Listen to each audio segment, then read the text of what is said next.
మొత్తం కూడా RTC app ద్వారా మనమే టికెట్లు బుక్ చేసుకుంటే ప్రభుత్వానికి మేలు జరుగుతుంది.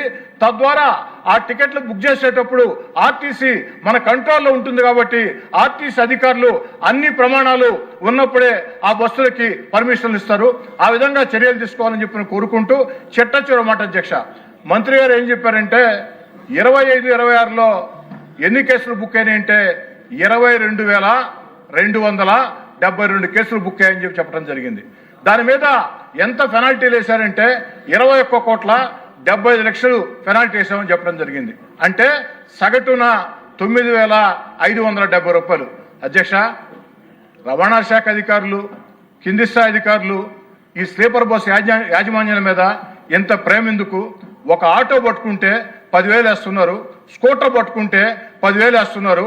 అలాంటిది స్లీపర్ బస్ యాజమాన్యాలు 100 కోట్ల 1000 కోట్ల ఆస్తిపరులు ఆ యొక్క ప్రాణాలు కోల్పోయే పరిస్థితి ఉంటే వారికి 9,570 రూపాయలు. 22,727 కేసుల్లో 21,75,00,000 అంటే సగటున 9,570 రూపాయలు. మరి ఏంది అధ్యక్ష ఇది? కాబట్టి మంత్రి గారు, మీరు యువకులు, మీ కింది స్థాయి అధికారులు పూర్తిగా గాడి తప్పేస్తున్నారు. వారిని కంట్రోల్లో పెట్టండి, బలంగా వారికి పెనాల్టీలు వేయండి, కఠినమైన చర్యలు తీసుకోండి. 2 డ్రైవర్లు పెట్టాల్సిందే, డ్రంక్ అండ్ డ్రైవ్ టెస్ట్ చేయాల్సిందే, ఎమర్జెన్సీ డోర్స్ ఉండాల్సిందే, సేఫ్టీ మెజర్మెంట్ పాటించాల్సిందే. అదేవిధంగా ఈ రెడ్ బుక్ల మీద మరోసారి పునరాలోచన మొత్తం కూడా చేసి, రెడ్ బస్సుల మీద పునరాలోచన చేసి ఏదైతే అన్ని రాష్ట్రాల రవాణా శాఖ మంత్రులతో మాట్లాడి, ముఖ్యమంత్రి గారితో మాట్లాడి ఈ యొక్క బస్సుల బుకింగ్ మొత్తం కూడా ఆర్టీసీ చేపట్టినట్లయితే అన్ని రాష్ట్రాలకు కూడా మేలు జరుగుతుంది, నియంత్రణ వస్తుంది. ఆ దిశగా చర్యలు తీసుకోవాలని చెప్పని కోరుకుంటూ సెలవు తీసుకుంటారు అధ్యక్ష. విమానం పైలట్లకి ఎలాగ జాగ్రత్తలు తీసుకుంటారో వీళ్ళకి కూడా అలా తీసుకోవాలి. అదే చెప్పారు. విమానాల్లో ప్రయాణించే వాళ్ళు ప్రాణాలంత ముఖ్యమో, సాధారణ ప్రాణాలు అంతే ముఖ్యం. ఎంత బాధాకరం అంటే సార్, స్లీపర్ బస్సుల్లో ప్రయాణించే వాళ్ళంతా కూడా సార్ మధ్యతరగతి, దిగువ మధ్యతరగతి, పేద కుటుంబాలు సార్. ఎంత బాధేస్తుందంటే 1 గంట 2 గంటల్లో ఇంటికి వస్తామని ఫోన్ చేస్తారు. వారు రావచ్చు, లేదా వారు చనిపోయారని వార్త రావచ్చు. దీని మీద రవాణా శాఖ మంత్రి గారు, అధికారులు దయచేసి నా మాటల్ని విమర్శలుగా భావించవద్దు. మనది ప్రజాప్రభుత్వం, మంచి ప్రభుత్వం, చంద్రబాబు గారి నేతృత్వంలో ప్రజల కోసం పనిచేసే ప్రభుత్వం.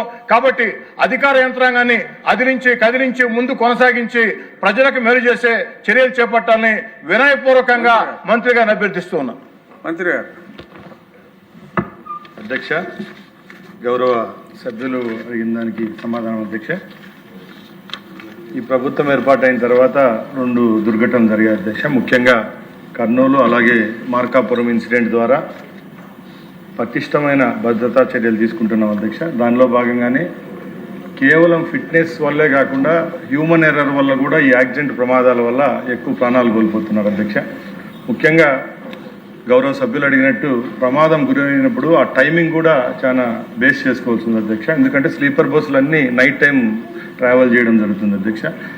ఆ టైంలో అందరూ గాఢ నిద్రలో ఉండడం వల్ల, అలాగే ఎమర్జెన్సీ ఎగ్జిట్ ఉండడం వల్ల, ఒకే ద్వారం వల్ల ఒక 20-30 సెకండ్లలో ఎవాక్యువేట్ అయ్యే టైంలోనే అక్కడ ఉండే ఫ్లేమబుల్ మెటీరియల్ ఉంటుంది అధ్యక్ష. లోపలికల్లా స్పాంజ్, కుషన్స్, బెడ్షీట్లు ఉండడం వల్ల ఎక్కువ ప్రమాదాలు జరుగుతున్నాయి అధ్యక్ష.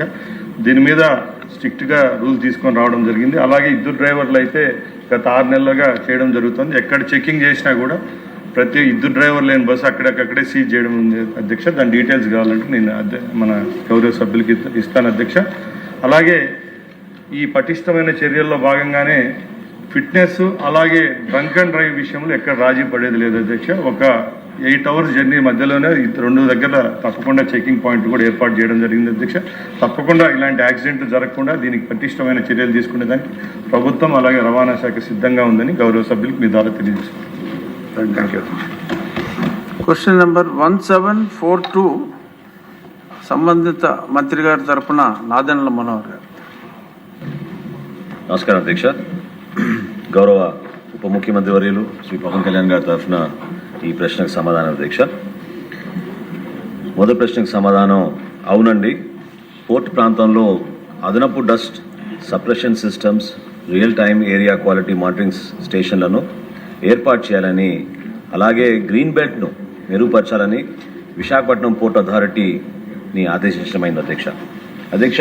కూటమి ప్రభుత్వం వచ్చినప్పటి నుంచి గౌరవ ఉప ముఖ్యమంత్రి గారు పవన్ కళ్యాణ్ గారు ప్రత్యేకంగా విశాఖపట్నం పైన దృష్టి సారించి విశాఖపట్నాన్ని ఒక మోస్ట్ లివబుల్ సిటీగా మనం మార్చాలనే తపనతోటి అనేక సందర్భాల్లో సమీక్షలు ఏర్పాటు చేశారు అధ్యక్ష.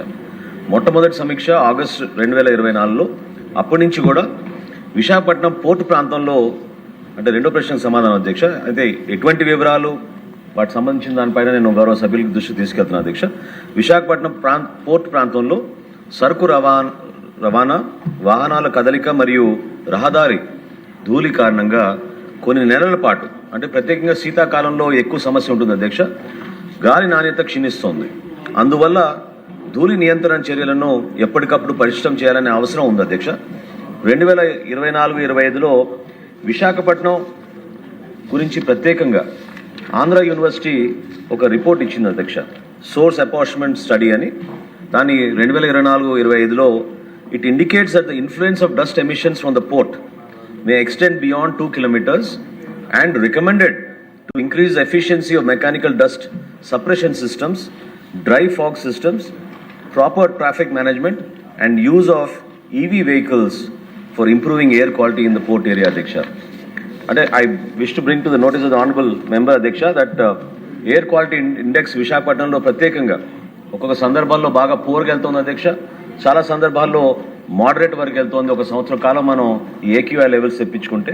So Andhra Pradesh pollution control board has been monitoring and also has intensified inspections in these areas అధ్యక్ష. Show cause notices were issued for levying environmental compensation to port and industries for non compliance అధ్యక్ష. ఈ Visakhapatnam port ఏరియాలోనే ఉన్న కొన్ని ఇండస్ట్రీస్కి ఇప్పటి వరకు దాదాపు 6 కోట్ల రూపాయలు జరిమానా కూడా విధించడం జరిగింది అధ్యక్ష. వాళ్ళకి షో కాజ్ నోటీస్ కూడా ఇవ్వడం జరిగింది. After periodical reviews, Visakhapatnam Port Authority has implemented dust control measures in a phased manner. Existing 444 sprinklers around stockpiles and roads, 14 fog cannons, 4 mechanical sweepers, 10 storage sheds, 25 water tankers, 8 tire washing facilities, high-rise wall towards the city interface and covered transportation in the existing green belt area appears to be insufficient to mitigate the air pollution in the port area, Adhiksha. అందుకనే అడిషనల్గా directions were issued to the Visakhapatnam port authority to take stringent measures to mitigate air pollution and improve the air quality in the port area అధ్యక్ష. VPA also monitors the pollution control with almost 5 additional personals dedicated specifically for this air pollution control measures అధ్యక్ష. Accordingly, the VPA has proposed to install 100 additional water sprinklers, 13 dry fog cannons, 8 truck tire washing facilities and 1 mechanical road sweeping machine and 2 pressurized water tankers, Adhiksha. Installation of 3 additional real-time ambient air quality monitoring stations also in progress. I want to assure the member, Adhiksha, that the VPA has also proposed end-to-end mechanization as a long-term measure as a solution to this problem for multi-cargo and fertilizer handling, transition to green cargo handling practices, construction of wind barriers along the northern and eastern terminals. Coal stockpiles near habitations are proposed to be relocated from the habitation area, Adhiksha. Adhiksha, చాలా సందర్భాల్లో అక్కడ ఉన్న ప్రాంత ప్రజలు అక్కడ ఉన్న వాతావరణం గురించి ఎంతో ఆందోళనతోటి చెప్పడం జరిగింది అధ్యక్ష. ప్రధానంగా దీని గురించి మనం గ్రీన్ బెల్ట్ మనం పెంచుకోవాలి, ఎట్టి పరిస్థితులు దీనిపైన మనం సాధించాలనే తపనతోటి పవన్ కళ్యాణ్ గారు ప్రత్యేకంగా ఓడరేవు ప్రాంతంలో 33% గ్రీన్ కవర్ ఉండాలనే లక్ష్యంతో ఆయన ప్రస్తుతం ఈ సీజన్లోనే ప్లాంటేషన్ మొక్కలు నాటే కార్యక్రమం చేపట్టాలని VPAని అంటే విశాఖపట్నం పోర్ట్ అథారిటీని ఆదేశించడమైంది అధ్యక్ష. సమర్థవంతమైన ధూళి నివారణ చర్యలు అమలు కోసం పర్యవేక్షించడానికి మరియు విశాఖపట్నంలో గాలి నాణ్యత మెరుగుపరచడానికి జిల్లా యంత్రాంగం, పోర్ట్ అధికారులు, అనుబంధ శాఖలు మరియు సమీప పరిశ్రమలు ఎప్పటికప్పుడు సమీక్షలు నిర్వహిస్తూనే ఉన్నారు అధ్యక్ష. ఇటీవలే గౌరవ సభ్యులు కూడా దాంట్లో పాల్గొన్నారు అధ్యక్ష. ఇటీవలే ఓడరేవు ప్రాంతంలో మరియు దాని చుట్టుపక్కల గాలి నాణ్యత సమీక్షించడానికి జిల్లా యంత్రాంగం, ప్రజాప్రతినిధులు, అనుబంధ శాఖలు, ప్రధాన పరిశ్రమలు మరియు APPCP నుంచి అంటే మన పొల్యూషన్ కంట్రోల్ బోర్డు అధికారులు కూడా దాంట్లో పాల్గొన్నారు అధ్యక్ష. జూలై 10వ తారీఖున ఈ సమీక్షా సమావేశం జరిగింది. ఈ సమావేశంలో చాలా స్పష్టంగా గాలి నాణ్యతని మెరుగుపరచడానికి విశాఖపట్నంలో ఏ విధంగా మనం చర్యలు తీసుకోవాలని దానిపైన short term measures at the same time long term measures కూడా ప్రతిపాదించడం అయింది అధ్యక్ష. దాని గురించి గౌరవ సభ్యులకి నేను వివరాలు అందిస్తాను. వంశీకృష్ణ గారు.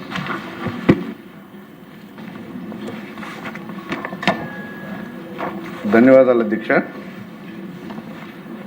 గౌరవ మంత్రి గారు చెప్పిన సమాధానానికి నేను ఏకీభవిస్తున్నాను. అయినప్పటికీ కూడా విశాఖపట్నం అనేది ఒక అందమైన సముద్ర తీరంతో పాటు పచ్చని కొండలు, మరోపక్క పోర్టు నుండి ఒక అద్భుతమైన నగరం సార్. ఈ మధ్య కాలంలో పెరుగుతున్నటువంటి ట్రాఫిక్, మరి పోర్టు కాలుష్యం వల్ల కొంత కాలుష్యం ఎక్కువైందన్నమాట వాస్తవం అధ్యక్ష.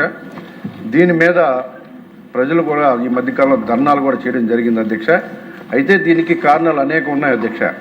ముఖ్యంగా పోర్టులో బెర్తులు అన్నీ కూడా ప్రైవేట్ ఆపరేటర్స్కి ఇవ్వడం వల్ల పోర్టు నియంత్రణ కొంచెం వాళ్ళ మీద తగ్గి ఈరోజు ఇలాంటి పరిస్థితి నెలకొనే అధ్యక్ష. కొంతమంది పోర్టు ఏదైతే పీసీబీ నిబంధనలు పాటిస్తూ ఉన్నారు, కొంతమంది మాత్రం పీసీబీ నిబంధనలు పాటించకపోవడం వల్ల మాత్రమే ఇలాంటివి జరుగుతున్నాయి అధ్యక్ష. సీపోర్ట్ లాంటి కొంతమంది నిబంధనలు పాటించినప్పటికీ సింగిల్ బెర్త్ ఉన్నటువంటి వాళ్ళు కొంతమంది ఈ నిబంధనలు పాటించలేదు అధ్యక్ష. అయితే అధ్యక్ష, ఈ బల్క్ కార్గోలు అయినటువంటి ఏవైతే ఉన్నాయో ఐరన్ ఓర్ కానీ, కోల్ కానీ, బాక్సైట్, ఇలాంటివి బల్క్ కార్గోలు చేస్తున్నటువంటి కొంతమంది కొన్ని మెజర్మెంట్స్ తీసుకోవాలి అధ్యక్ష. ముఖ్యంగా లోడింగ్ అన్లోడింగ్ టైంలో వాటర్ స్ప్రింక్లర్తో పాటు లోడింగ్ అయినటువంటి లారీలు బయటకు వెళ్తున్నప్పుడు కూడా తార్పాలిన్ పూర్తిగా కవర్ చేయాల్సిన బాధ్యత ఆపరేటర్స్కి ఉంది అధ్యక్ష. అది పూర్తిగా జరగకపోవడం వల్లే ఈ పొల్యూషన్ పెరుగుతుందనే విషయాన్ని మీ దృష్టికి తీసుకొస్తున్నారు అధ్యక్ష. అలాగే గ్రీన్ బెల్ట్లు అభివృద్ధి జరగాలి అధ్యక్ష. గ్రీన్ బెల్ట్లు అనేవి ఈ మధ్యకాలంలో లాస్ట్ 2 yearsలో నాకు తెలిసి మొక్కలు నాటడం కానీ, లేకపోతే గ్రీన్ బెల్ట్ని పెంచే కార్యక్రమం కానీ ఎక్కడ కూడా పోర్టు వాళ్ళు కానీ ప్రైవేట్ ఆపరేటర్లు కానీ చేయలేదు అధ్యక్ష. దీనివల్ల కూడా ఈ మధ్య పెరిగిందని నేను అనుకున్నాను అధ్యక్ష. ముఖ్యంగా బాగా కొన్ని అభివృద్ధి చెందినటువంటి దేశాల్లో అయితే అధ్యక్ష, ఈ బల్క్ కార్గోలు అయితే ఏవైతే ఉన్నాయో వాటిని స్టాక్ చేయడానికి అండర్ గ్రౌండ్ స్టాక్ సిస్టమ్ కూడా తీసుకొచ్చారు అధ్యక్ష. దాని మీద కూడా కొంత మనసు పెడితే ఇది తగ్గుతుంది అధ్యక్ష. అలాగే క్లోజ్డ్ గోడౌన్స్ కూడా కొన్ని పెడతామని చెప్పి అప్పట్లో ఒక 10-20 నిర్మిస్తామని పోర్టు వాళ్ళు చెప్పారు అధ్యక్ష. కాకపోతే ఒక 2-3 నిర్మించి ఇప్పుడు మళ్ళీ వాటిని వదిలేసారు అధ్యక్ష.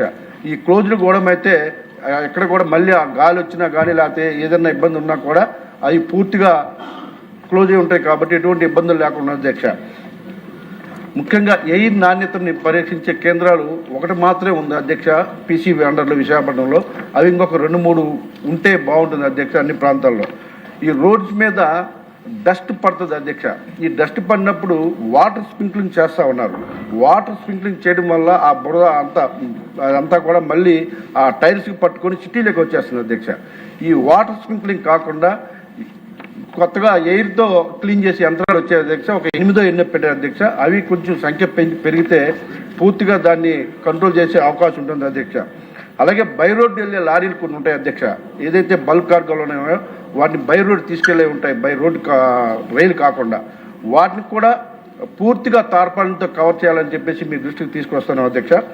అలాగే పీసీబీ వాళ్ళు, ప్రైవేట్ ఆపరేటర్సు, అలాగే పోర్టు అధికారులు తరచుగా కొన్ని మీటింగ్లు పెట్టుకొని ఎక్కడైతే ప్రాబ్లం ఉందో వాటి నిబంధనలు పాటించే వాళ్ళు ఎవరు, పాటించిన వాళ్ళు ఎవరో కూడా చూసుకొని కొంచెం పర్యవేక్షణ కొంచెం ఎక్కువగా ఉండడం వల్ల కూడా వాటిని తగ్గించవచ్చు అధ్యక్ష.